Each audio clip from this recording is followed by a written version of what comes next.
Om Swastiastu. Kali ini saya akan menjelaskan tentang materi etika bisnis di bidang konstruksi, yaitu dalam mata kuliah etika bisnis. Sebelumnya, perkenalkan nama saya Iketut Rama Suputra, nomor absen 22, dengan NIM 17151241000, kelas 6D, D4, Manajemen Proyek Konstruksi, jurusan Teknik Sipil Politeknik Negeri Bali. Sebelum lanjut ke topik, kita bahas terlebih dahulu apa itu etika bisnis. Etika bisnis adalah cara untuk melakukan kegiatan bisnis yang mencakup seluruh aspek yang berkaitan dengan individu, perusahaan, dan masyarakat. Etika bisnis memiliki peran penting karena dapat membentuk nilai, normal, serta perilaku karyawan dan pemimpin guna membangun hubungan adil dan sehat dengan mitra kerja, pemegang saham, dan masyarakat. Nah, sekarang kita lanjut ke topik kita, yaitu etika bisnis di bidang konstruksi. Nah, kali ini kita akan membahas dari dua sisi. Sisi pertama itu sisi pemilik perusahaan atau owner, dan sisi kedua yaitu sisi pekerja atau manajemen. Nah, lanjut ke pengertian etika bisnis konstruksi. Etika bisnis konstruksi termasuk dalam etika bidang khusus atau terapan karena berkaitan dengan bidang profesi dunia di bidang konstruksi. Etika bisnis ini adalah salah satu studi yang memiliki sangkut paut permasalahan dan suatu keputusan moral yang dihadapi oleh suatu individu atau organisasi perusahaan yang terlibat di dalam bisnis atau industri konstruksi. Nah, kita lanjut ke tujuan etika bisnis konstruksi. Dalam tujuan etika bisnis konstruksi meliputi dua aspek. Aspek pertama, perkembangan moral, dan aspek kedua, otonomi moral. Kita bahas satu persatu. Perkembangan moral. Menurut Colbert tahun 1927 sampai dengan 1928, ada 3 tingkatan antara lain. Yang pertama ada tingkat konvensional. Pada tahapan ini manusia mengenal adanya aturan budaya atau kultur. Yang kedua, tingkat konvensional. Untuk tahapan ini, manusia hanya memiliki harapan kepada keluarga atau kelompok. Dan yang ketiga, tingkat pasca konvensional. Pada tingkat ini, ada suatu usaha yang jelas untuk merumuskan suatu nilai-nilai serta prinsip yang muncul. Baik, kita lanjut untuk otonomi moral. Otonomi ini sebenarnya memiliki arti manusia menaati kewajibannya karena sesuatu hal yang bernilai dan menjadi bagian dari tanggung jawab manusia itu sendiri. Hanya manusia yang berotonomi moral yang tentu taat dan patuh pada hukum. Kaitannya dengan etika bisnis konstruksi ini ialah untuk memperkuat kesadaran para pelaku bisnis konstruksi di Indonesia dalam upaya meningkatkan otonomi moral pelaku bisnis tersebut. Tingkatan otonomi moral dapat diperoleh dengan cara melatih dan menyempurnakan kemampuan atau kreativitas para pelaku bisnis. Menurut Martin tahun 1994 disebutkan bahwa ada beberapa keterampilan yang memiliki hubungan dengan kemampuan atau kreativitas, antara lain memiliki kemahiran dalam mengenali suatu permasalahan serta isu-isu moral di dalam bisnis konstruksi, memiliki keterampilan memahami, menjelaskan secara kritis dan mengkaji argumen yang berlawanan dari isu-isu moral, memiliki kemampuan dalam membentuk sudut pandang yang konsisten serta komprehensif,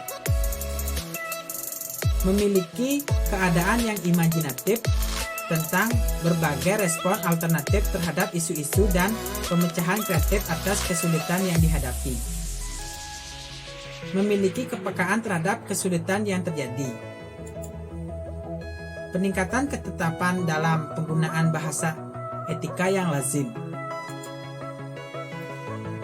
Meningkatnya penghargaan baik terhadap kemungkinan dalam pemecahan konflik moral serta perlunya toleransi perbedaan di kalangan orang-orang. Dan yang terakhir, pentingnya integrasi antara profesional dengan keyakinan. Nah, kita lanjut yaitu tentang prinsip etika bisnis konstruksi. Nah, di sini ada 5 prinsip etika bisnis konstruksi, antara lain. Yang pertama ada prinsip sikap baik. Kedua, prinsip otonomi. Yang ketiga, prinsip kejujuran. Yang keempat, prinsip keadilan. Dan yang terakhir, prinsip hormat terhadap diri sendiri. Nah, baru kita membicarakan tentang etika bisnis sebagai pemilik perusahaan atau owner. Pemilik perusahaan adalah orang yang memiliki ide untuk memulai suatu bisnis dengan mengorganisasikan, mengelola, dan mengasumsikan risiko suatu bisnis yang dihadapi dari permulaan bisnis. Dengan kata lain, pemilik perusahaan adalah orang yang berwenang untuk melakukan segala sesuatu terhadap usaha yang dimilikinya. Salah satu unsur penting yang harus diperhatikan oleh pemilik perusahaan adalah etika terhadap pekerjaannya.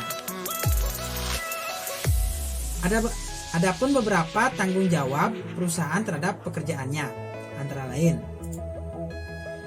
Yang pertama itu komitmen hukum atau sosial perubahan dikatakan memiliki atau maksud saya memenuhi tanggung jawab hukum dan sosialnya apabila pekerjaannya diberi kesempatan yang sama tanpa memandang faktor suku, jenis kelamin, atau faktor lainnya. Bila mengakibatkan hal tersebut, perusahaan akan menghadapi risiko tuntutan hukum.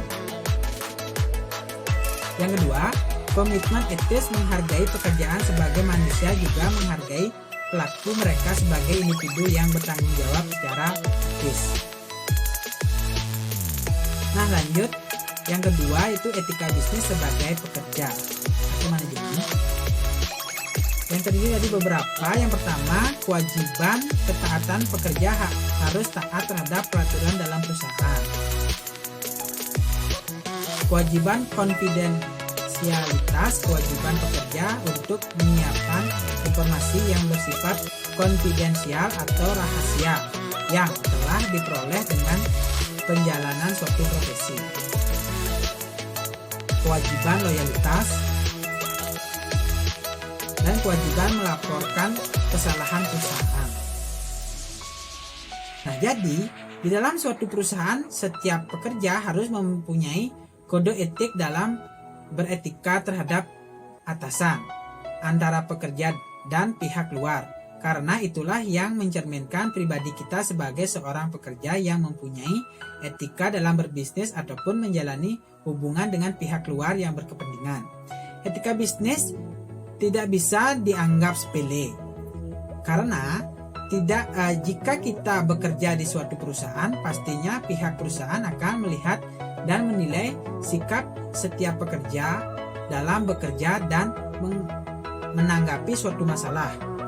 Karena etika adalah salah satu bagaimana penting dari suksesnya suatu tujuan perusahaan itu tercapai dengan dukungan dari pihak internal perusahaan.